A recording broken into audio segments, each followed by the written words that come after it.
making earth a heaven bright, making earth a heaven bright. Lord, in your light we shall see light. Lord, in your light we shall see light, making earth a heaven bright, making earth a heaven bright. Lord, in your light we shall see light. Lord, in your light we shall see light, making earth a heaven bright, making earth a heaven bright. Lord, in your light we shall see light. Lord, in your light we shall see light, making earth a heaven bright, making earth a heaven bright. Lord, in your light we shall see light. Lord, in your light we shall see light, making earth a heaven bright.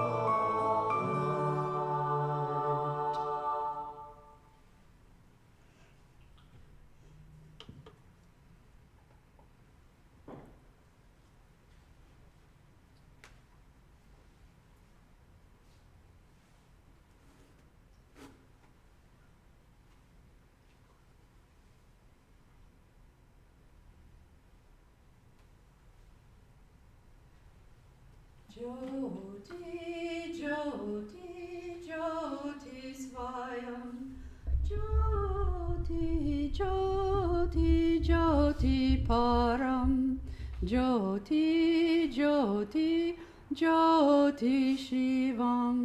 Ama Jyoti, Soma Jyoti. Vana Jyoti, Jnana Jyoti, Eka Jyoti. Eka Jyoti, Jyoti, light of self-effulgence, light supreme, light, oh light of auspiciousness, light of beauty, light of moon, light divine, light of wisdom, light of sound, the only light, give us light,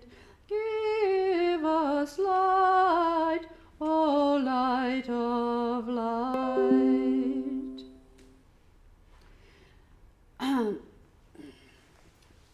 Good morning. This is one of a series of talks based on the ancient Indian system of categorization, which delineated 5 essential factors which must be present for life.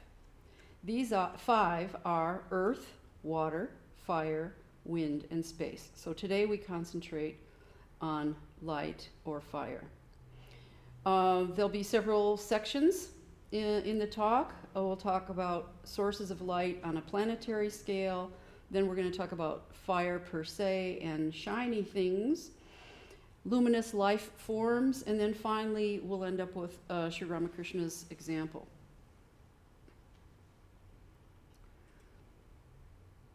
So there's this wonderful section in the Vijnana Bhairava Tantra, which is sometimes called the Yoga of Delight, Wonder, and Astonishment.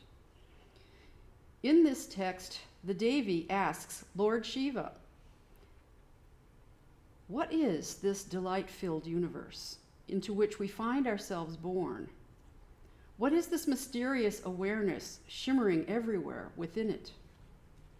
I have been listening to the love songs of form longing for formlessness.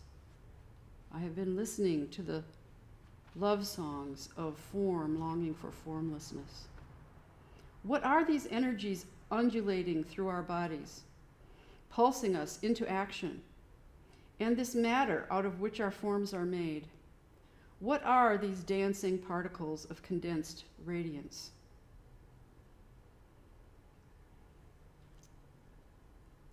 One author says, indeed, light, most especially the camphor flame,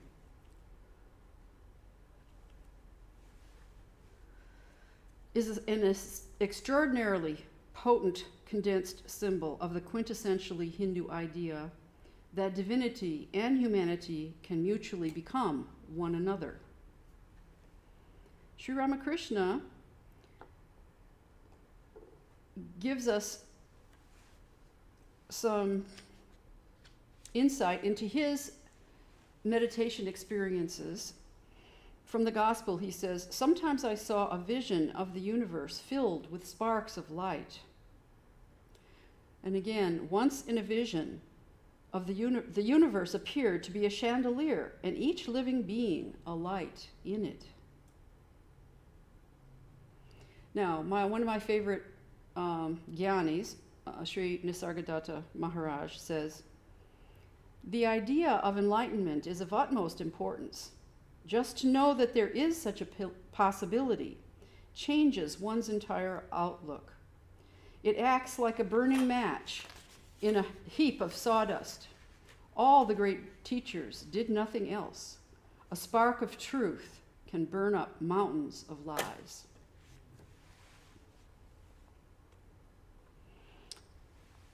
Now, Einstein, of course, concentrated his entire career on physics. Very pithy statement: light means movement. Photons move. There was that big controversy, which is it a particle or is it a wave? And now they call it a wavicle, because it can be either or both, depending on how they look at it. So here are some dancing particles of condensed radiance. Now, I'm going to go to a planetary scale. We'll start with the sun, the most obvious source of light that controls everything. Consequently, there have been over 100 cultural notions concerning a solar deity. Some are male, some are female, they have different conveyances because the sun goes across the sky, or appears to go across the sky. We are familiar with most of them, so I'm not going to go into it, except I did find one that says the sun was a woman searching by torchlight for her son. That was one conception that we don't normally hear. So, at night, moonlight dominates, of course, but it waxes and it wanes as the earth impedes the sun from shining on it.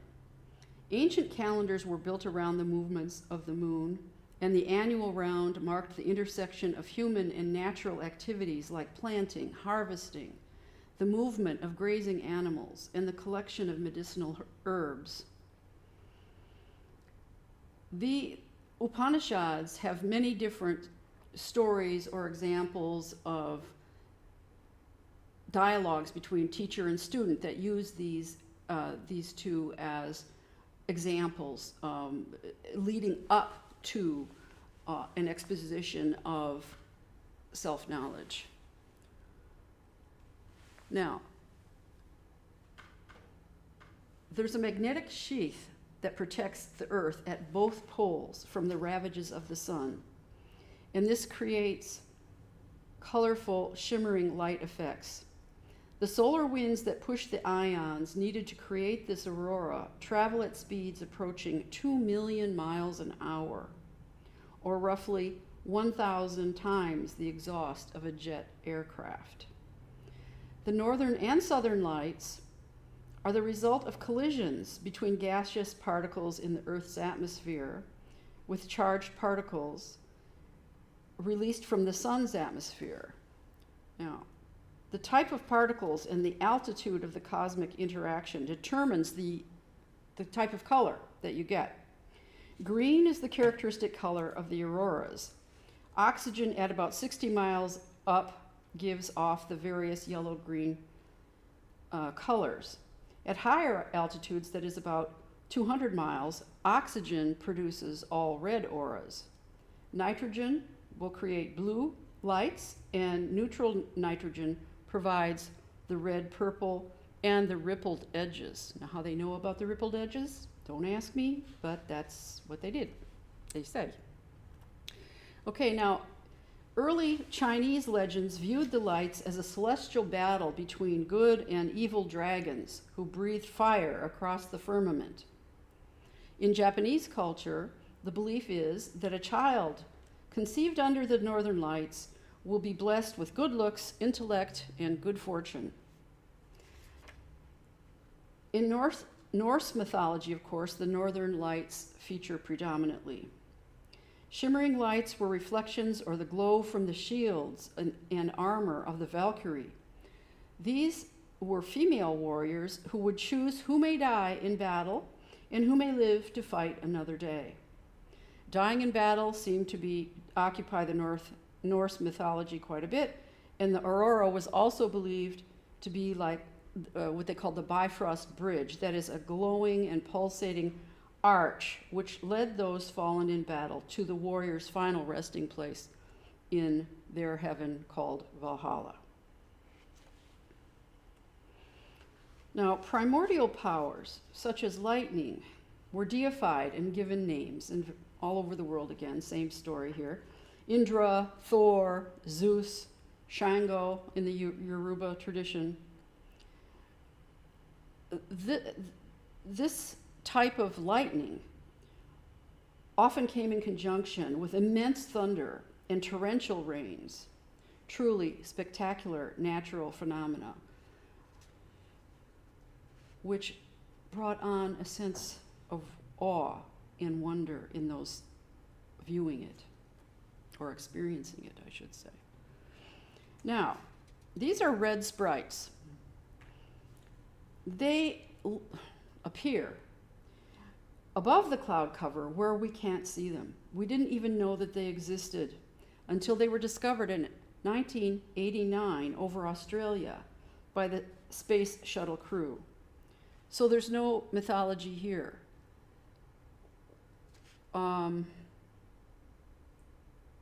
How we missed that all these millennia, I have no idea. But not only does lightning go down, it goes up. So those are the sprites. Okay. Now, in these 5 elements that are necessary for life, Agni, the third of these elements, according to the Sankhyan system, the Sankhyan cosmology in India. That is a system of classification of actually the entire universe. But Agni comes close to, well, in the middle, shall we say, of the elements. When we say elements, we don't use that word in the sense of the periodic table of elements that we learn in chemistry, but in the sense of what is necessary to sustain life. So the properties of fire, essential properties, is that it tends to go upward, it's warming, and it's cleansing. Technically, if we want to look scientifically, fire is defined as the rapid oxidation of a material in the exothermic chemical process, that is, it gives off heat, of combustion, releasing light and carbon and other reactive products. Technically, a fire is actually considered a cold plasma. A cold plasma, or non-equilibrium plasma, is a plasma which is not in thermodynamic equilibrium. I find this a very unsatisfactory explanation of what fire is. Far more astonishing is that this Earth is the only planet in the solar system where fire exists. Indeed, across the galaxy, only a small percentage of planets will have the oxidizing atmosphere required for the existence of fire. In short, no oxygen, no fire. Also, no oxygen, no life. No burnable substrate, nothing to burn, no fire. So these things came together on this planet in mysterious kind of a way. Well, it's not exactly mysterious. We'll talk about how it happened, but our ancestors learned how to harness this fire for their own uses, and that simple fact helped us to evolve as a species. So not only is fire destructive, but it's also constructive. Now, here's one story of how our ancestors learned to harness fire. According to Greek mythology, at first mankind did not know the secret of fire. Prometheus, whose name actually means forethought, interestingly enough, was a Titan. A Titan was one of the pre-Olympian gods, that is, one of the early gods in the Greek pantheon. And he's considered kind of a trickster because he created man from clay. You can see on the left, there's kind of an inert form of man. And then he defied the gods by stealing their fire and giving it to humanity. This act enabled progress and civilization. Prometheus, the fire bringer, is known for his intelligence and as a champion of mankind. But Prometheus was punished. Zeus, the king of the Olympian gods, sentenced him to eternal torment for his transgression, because the gods did not want humanity to gain the ability to challenge their power. Now, in the Western classical tradition, Prometheus became a culture hero who represented human striving, particularly the quest for scientific knowledge. And also, he represented the risk of overreaching or unintended consequences. In particular, he was regarded in the Romantic era as embodying the lone genius whose efforts to improve human existence could also result in tragedy. So this is one story of how humanity tamed fire. Now, switching further east, in Hinduism, another classification system that parallels the Sankhyan system is the Kundalini system. This picture shows the Ram or fire bija. Normally it has 10 petals. This picture shows 12. Everyone agrees it's located in the third chakra, that is between the navel and the heart. This chakra is called Manipura, that is the realm of mind, thought and counter-thought. It's associated with expansion, achievement, but also with anger and hot-headedness in humans.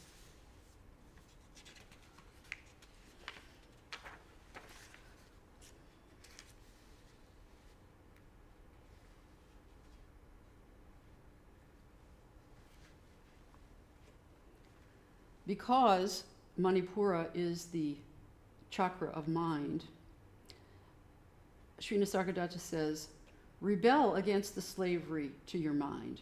Keep in mind your goal of freedom until it dawns on you that you are already free, that freedom is not something in the distant future to be earned with painful efforts, but perennially your own, to be used. Liberation is not an acquisition, but a matter of courage, the courage to believe that you are free already and act on it.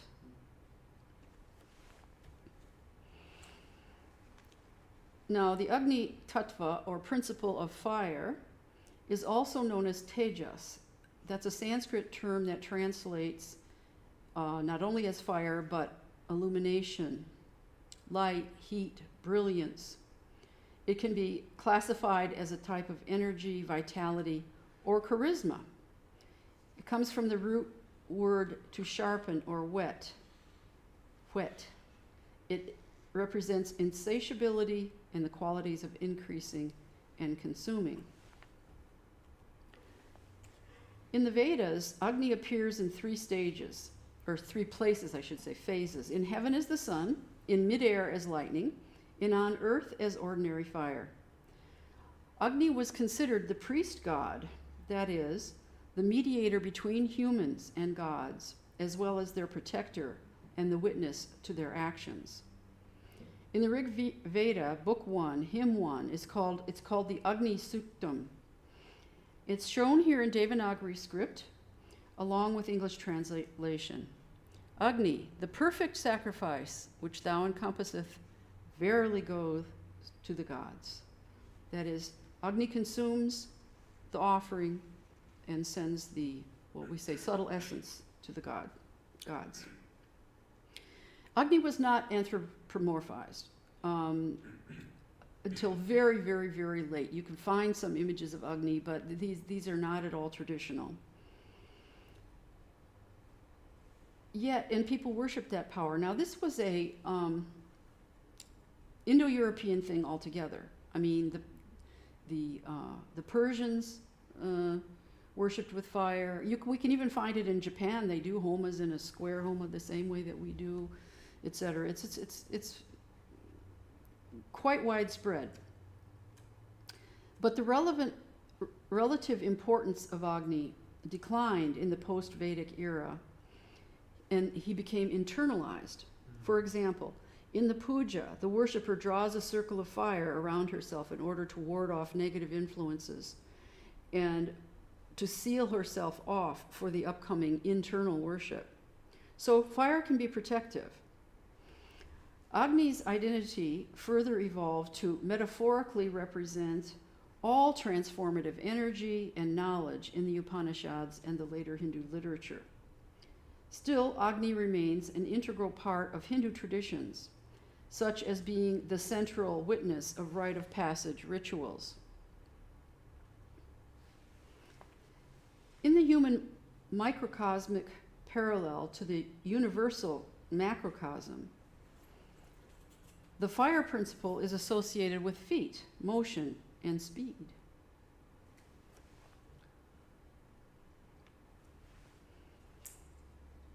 As quoted earlier, the Devi asks, what are these energies undulating through our bodies, pulsing us into action? Within the human microcosm, without internally generated warmth, your body dies. And without being able to regulate the temperature downward, under exterior hot temperatures, your body dies. So this body heat is generated by metabolism. Metabolism refers to the chemical reaction that cells use to break down glucose into water and carbon dioxide, and in so doing, generate ATP, a high-energy compound used to power other cellular processes. Mammals are not the only warm-blooded animals. Birds are the other large group, and because we know that birds are direct descendants of dinosaurs, we can conclude, and they have indeed concluded, that we're fairly certain that at least some of the dinosaurs were warm-blooded. And at the end of a lifetime, our bodies are burned in the final rite of passage. The Devi asks, and this matter out of which our forms are made, what are these dancing particles of condensed radiance? At cremations, at Ananda Ashram, we sing this song. Mother pure and holy fire, burning every false desire, in our soul thy radiance glows, none can fear that fire who knows. It transforms the base and lowly into something pure and holy, dazzling, glowing, ever healing, truth in every heart revealing. Mother, sacred cleansing flame, softly now we breathe thy name. On thine altar fire we lay all our burden of the day, every worldly thought and yearning, joy and sorrow for thy burning. In full trust with thee we leave them, bright transforming flame, receive them. Holy offerings rich and rare must be then far more than prayer. All we are or hope to be, here and offer thee. Good and bad, yea, all our being, all our tasting, hearing, seeing. All we are we lay before thee. O consume us, we implore thee.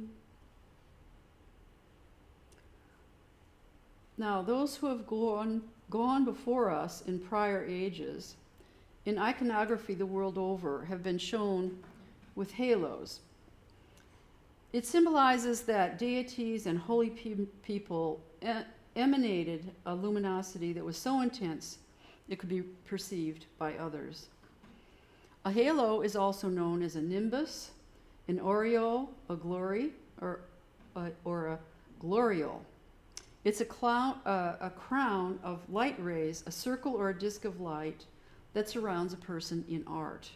In the religious art of ancient Greece, Rome, in Christianity, Buddhism, Hinduism, and Islam, among other religions, sacred persons may be depicted with a halo in the form of a circular glow or flames in Asian art around the head or the whole body. If it's around the whole body, it's called a mandorla. Halos may be almost any color or combination of colors, but are most often depicted as golden, yellow, or white, and are, when representing flames, are light or red. Now, from left to right, see how the depiction in art went from like a solid disc to a metallic, shiny substance, which we're going to be talking about in a minute, to just nothing solid at all, but just light, as artists changed their media and learned how to depict this kind of thing in finer and finer detail. Now, speaking of holy people, Ramakrishna shared his meditative experiences with his disciples. In the gospel, he says, "Sometimes I saw all the quarters of the universe glittering with light, as if the world were a lake of mercury." This is mercury. It's a chemical element with the symbol Hg and the atomic number 80. It's also been known in olden days, particularly as quicksilver. This is a mercury droplet. It's a liquid at room temperature. It's the only metal that is a liquid. It's also toxic. But most metals are not only solid at room temperature when found in nature, they are also heavily intermixed with non-metallic substances. Therefore, our ancestors harnessed fire. The fact that they harnessed fire is closely related to working with metals. They were fascinated with its shiny properties. This happens to be molten copper. The discovery of copper, which is a soft, malleable, ductile metal with very high thermal and electrical conductivity, was thrilling to the ancients. A freshly exposed surface of pure copper has pinkish orange color, and its atomic number is 29. Its atomic symbol is Cu. Metals were so important that we name historic periods after it: the Bronze Age, the Iron Age, etc. So this is copper. This is silver and gold. Again, in the Gospel, Sri Ramakrishna says, "Sometimes I saw the world as if made of liquid silver." Silver, the chemical element, is a white, lustrous metal valued for its decorative beauty and thermal and electrical conductivity. Silver is located on the periodic table between copper and gold, and its physical and chemical properties are intermediate between these two metals. So silver is number 47 on the periodic table. Gold is number 79. Both of these do not shine with the light of their own, but they reflect. Gold in its purest form is slightly reddish yellow, dense, soft, malleable, and ductile. It's often used in decorating religious objects and buildings because of its lustrous quality. These shiny, rare metals caught the imaginations of people, and they incorporated them into their religious expression. Now, after metals, crystals are considered precious because their ability to reflect the pristine light, and they were also used to decorate murtis, or figures of deities. Crystal is used, well, for instance, remember the crest jewel of discrimination by Shankara. There's the crest jewel of wisdom in Buddhism. And in Buddhism, it's used to symbolize clarity, but also not just in Buddhism. According to Chris Chappell in his book on the Yoga Sutras, Patanjali compares the unified mind, that is samapati, to a clear jewel. Patanjali's treatment of light, lightness, and clarity as a constant root metaphor for the process of yogic attainment. He discusses shining forth, that is he, Patanjali, or discernment of Purusha, or witness consciousness in each section of the text. Recent scholars assert that the Yoga Sutra presents a much fuller and alluring account of lightening one's karma than is generally acknowledged, a path that inherently affirms the world while seeking a state of transparency and luminosity. As one sloughs off all identifications from moment to moment, one develops a critical skill of dwelling in a state of constant discrimination. The word for that in the Yoga Sutras is khyati. A special form of awareness is revealed in which the separation between grasper, grasping, and grasped dissolves. In the state of samapati, ego, senses, and objects lose their separation from one another, revealing a state akin to kinesthesia, a state of being whelmed or absorbed, moving into the depths of mystical at-one-ment. The conclusion in Chris Chappell's book, the world itself does not cease, merely the barriers that fence the self from the world and the world from the self disappear.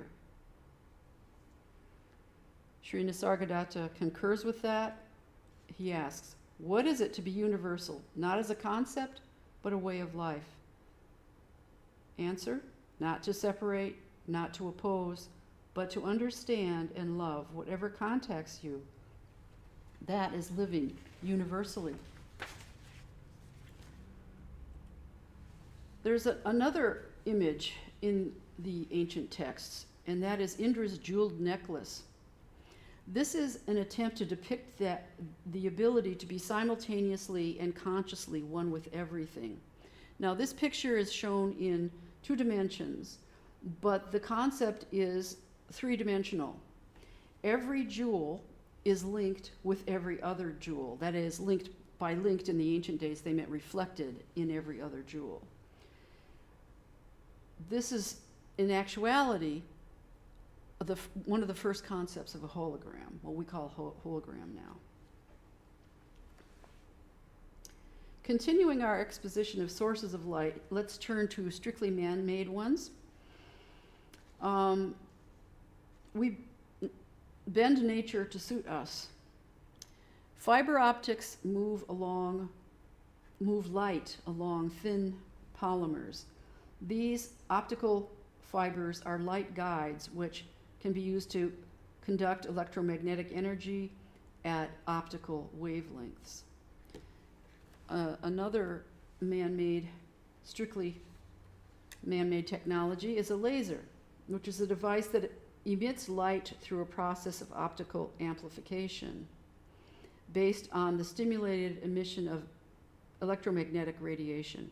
The term laser originated as an acronym for light amplification by stimulated emission of radiation.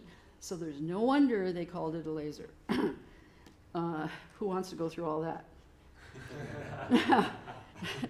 Now, we think we're so smart, but The plants harnessed light long before we did. 3.5 billion years ago, life learned how to make use of the sun's energy. Believe it or not, only 6% of the ultraviolet light actually reaches the ground. And of that, plants use 3% of that energy to create sugars, which support all other life on Earth. The very first photosynthesizing plants were stromatolites. These are groups of cyanobacteria living in shallow ocean areas. They are, in fact, responsible for turning the atmosphere into an oxidizing atmosphere over that 3.5 billion years. After the single-celled plants came multi-celled primitive plants, and then animals, and multi-celled animals did not appear. Multi-celled animals did not appear until only 600 million years ago, relatively recently. These plants moved onto land and became multicellular with specialization. So for instance, here you see stems, they can have flowers, seeds, whatever, all these specializations. We'll talk about these kinds of things if we ever get to the Earth principle, but in the meantime, let's look briefly at some special multicellular organisms. The reason I'm mentioning life forms at all here is that some produce light. This is a chemical reaction that causes the light, which we call bioluminescence. Now, in the next slide, most of them that I've shown to this point are all in the ocean, but the lower left is mushrooms. The mushrooms attract, their light attracts flies, wasps, beetles, other insects, which help to spread their spores so that they can, continue to go on and on. In Mexico, these are fireflies, dancing particles of condensed radiance. And this is New Zealand, glowworms.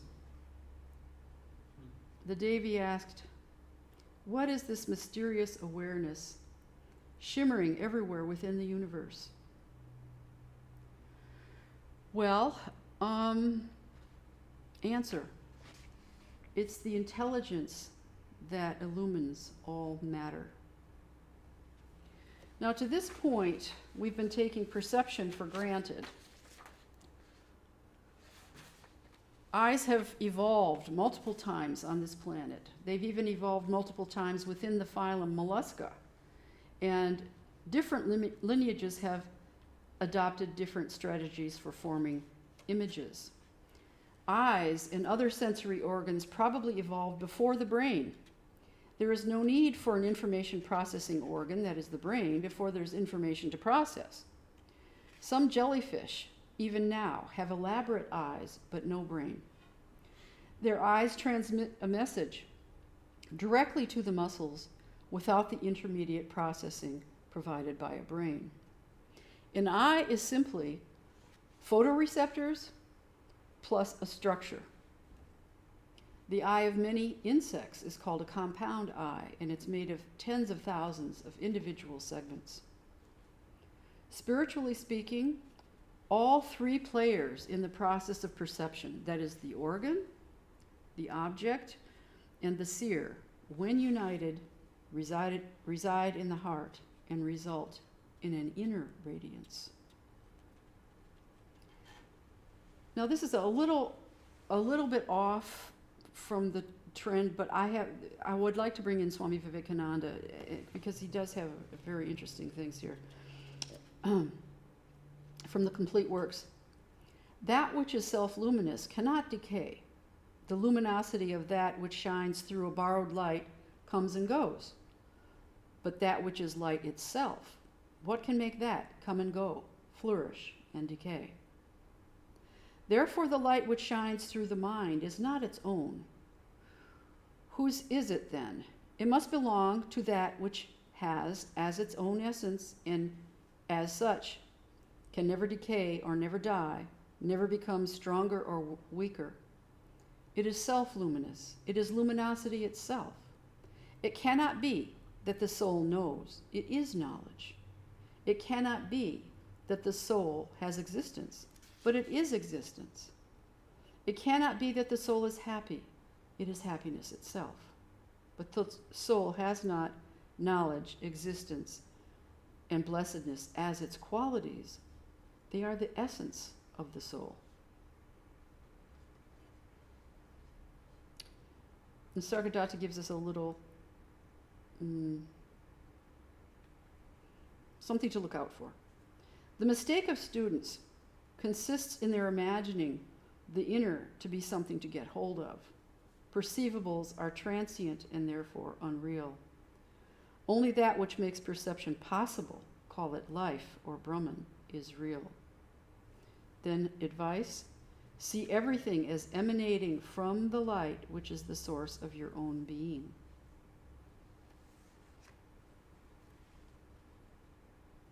Now, going back to the so-called outside world, scientists tell us that 95% of what exists we cannot see because it is dark. Nevertheless, humans like to harness what they can see. So we have invented ways of playing with light for the pure joy of it.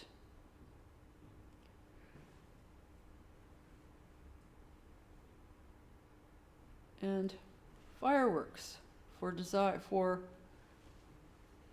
delightful for all ages. Everybody loves fireworks. Sri Ramakrishna says, sometimes I saw all the quarters of the universe illumined as if with the light of Roman candles. Now, Sri Ramakrishna succeeded in raising his vibrational level to the point, when he was quite young still, where he was so luminous that it attracted hordes of people, and he couldn't get any rest. So he prayed to the Divine Mother to make the light go back inside, which it did. Also, when she passed away or entered Mahasamadhi, Holy Mother's light astounded everyone that was emanating from her body.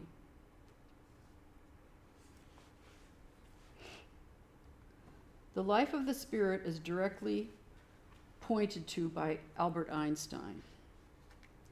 Everything is energy, and that's all there is to it. Match the frequency of the reality you want, and you cannot help but get that reality. It can be no other way. This is not philosophy. This is physics. This is not philosophy. Because to him, I guess philosophy meant foo-foo, This is physics.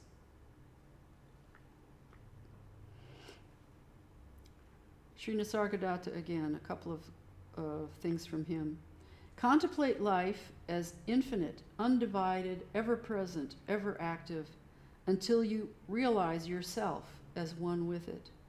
Once you realize that, the world in which you live has not been projected onto you, but by you. Your fear comes to an end. Only when you watch the process of its creation, preservation, and destruction, you may be free from your imaginary bondage. Furthermore, when the mind is kept away from all of its preoccupations, it becomes quiet. If you do not disturb this quiet and stay in it, you will find that it is permeated with a light and a love you've never known. Yet you recognize it at once as your own nature. If you seek reality, you must set yourself free of all backgrounds, all cultures, all patterns of thinking and feeling. Even the idea of being a man or a woman, or even human, should be discarded. The ocean of life contains all, not only humans. Abandon all self-identification, abandon all self-concern, abandon every desire. Stop thinking of achievement of any kind. You are complete here and now. You need absolutely nothing. In that pure light of consciousness, there is nothing, not even the idea of nothing. There is only light.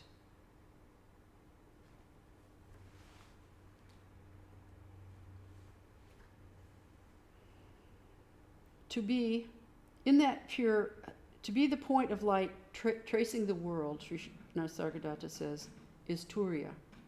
To be the light itself is Turiyatita.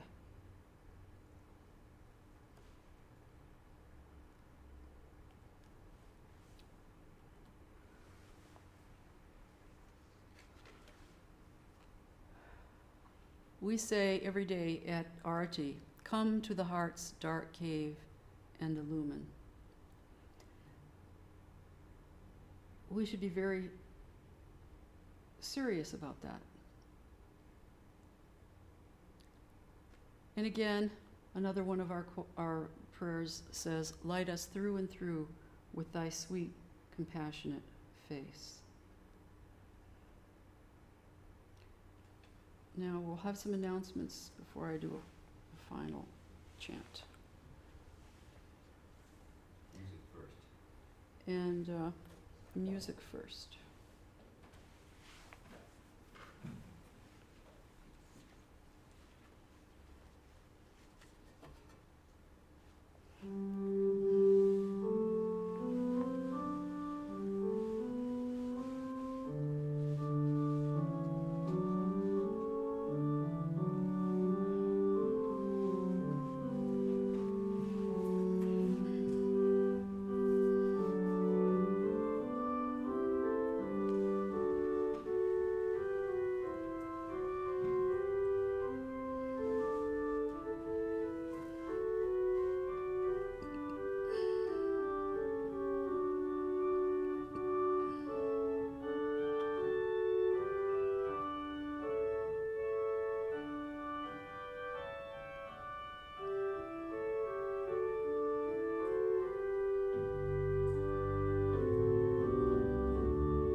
Thank you, Mataji. Announcements. The big announcement is that next week we are going to start welcoming you in person at the Hollywood Temple. Our speaker will be Swami Satyamayananda and his topic, the nature of samsara. And we are going to limit it to 35 people for this first few meetings and see how it goes. And we're going to send out tomorrow or Tuesday, we'll send out a registration form by email. If you don't do email, then give us a call. We'll put you on the list. And we're requesting it to be limited for the present to vaccinated individuals only, fully vaccinated individuals. And Santa Barbara continues with in-person talks, and there's no limit to how many people can come, and there's no stipulation about vaccination either. So next week in Santa Barbara, Seeing the World as It Is by Pravrajika Vidyaprana. We are continuing our online streaming, even though we are welcoming you in person. We are also welcoming you via the magical thing called internet, whatever it is, the magical beast called internet, and YouTube. So you can join us either way. Our classes here in Hollywood continue Tuesday afternoons, Narada Bhakti Sutras with Swami Sarvadevanandaji. Tuesday evening, Shanti Gita. Wednesday evening, Gospel Sri Ramakrishna. Thursday evenings, Bhagavad Gita. Saturday mornings, meditation class on mantras at 10 a.m. Next Saturday is the Antar Yoga retreat with Pravrajika Vidyaprana at, I believe, 6 a.m. We'll be sending that information out by email. So thanks for joining us. And we'll see some of you in person next week, and Mataji will close the talk with a chant. July 4th. Huh? July 4th. Oh, July 4th. July 4th, we usually have a big gathering at our Trabuco Monastery. We're not yet ready to do that. It's their biggest gathering of the year. We're going to hold off until next year to do it in person. However, there will be a worship service and a talk and some music via YouTube. So please join us for that virtually. Thank you. What about when people come next week? What about masks? Masks will be required. Correct. Masks will be required in the temple. Masks without vents.